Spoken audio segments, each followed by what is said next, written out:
السلام عليكم ورحمة الله وبركاته. حطينا مية تغلي ومعانا كابوريا.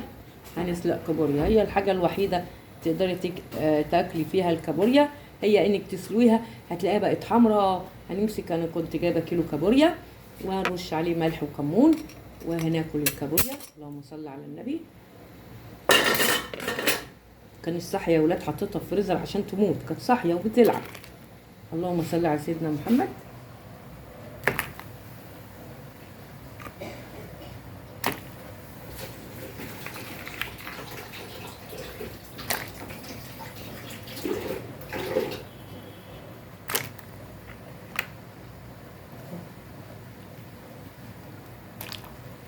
بصوا يا حبايبي،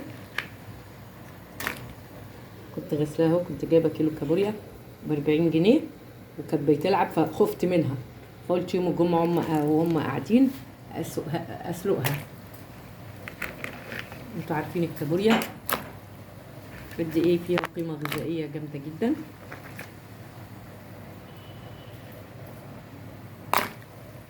اما بنبقى في جمصه بنصيف لازم اجيبها كل يوم، هي والجمبري، لان سعرها رخيص عن مصر.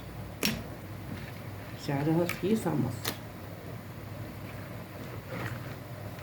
بصوا ما شاء الله.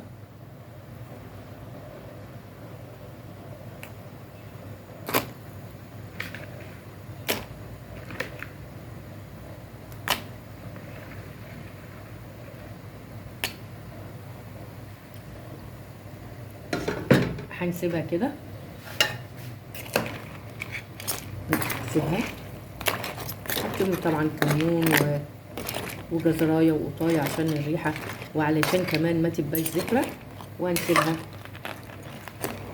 بص، اول ما نزلت الميه اتحمرت اهو، شفتوا؟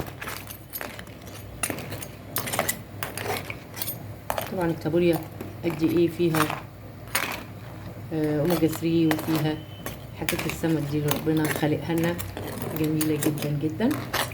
وهقفل عليها الحله واسيبها بقى تخلص، وبعدين نشوفها لما تستوي. وادي يا حبايبي الكابوريا اهو، هنطلعها. بص لونها بقى عامل ازاي.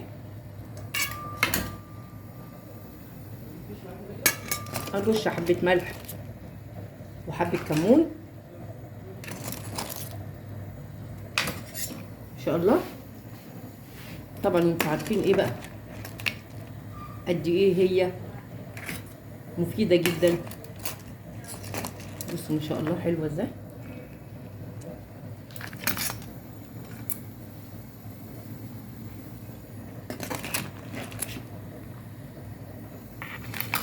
هنرش عليها حبه ملح وحبه كمون، واللي عايز ازازه كده بقى ازازه ان شاء الله. استوت اهي.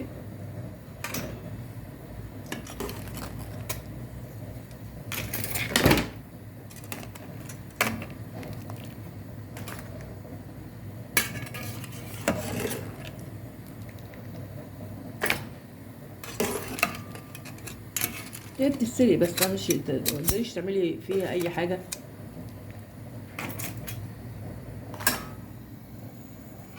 نحط بقى حبه ملح مع بعض كده وحبه كمون ونقدمها للاكل.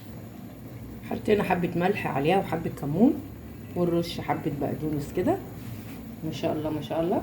وده طبق الكابوريا بتاعنا بالهنا والشفا. اتفضلوا معانا. كابوريا سلقت واستوت، ورشينا عليها كمون، حبيبتها الكمون زي السمك، وحبة ملح وحبة خضرة، وبالهنا والشفا ان شاء الله. يلا مع اكلة ثانية ان شاء الله.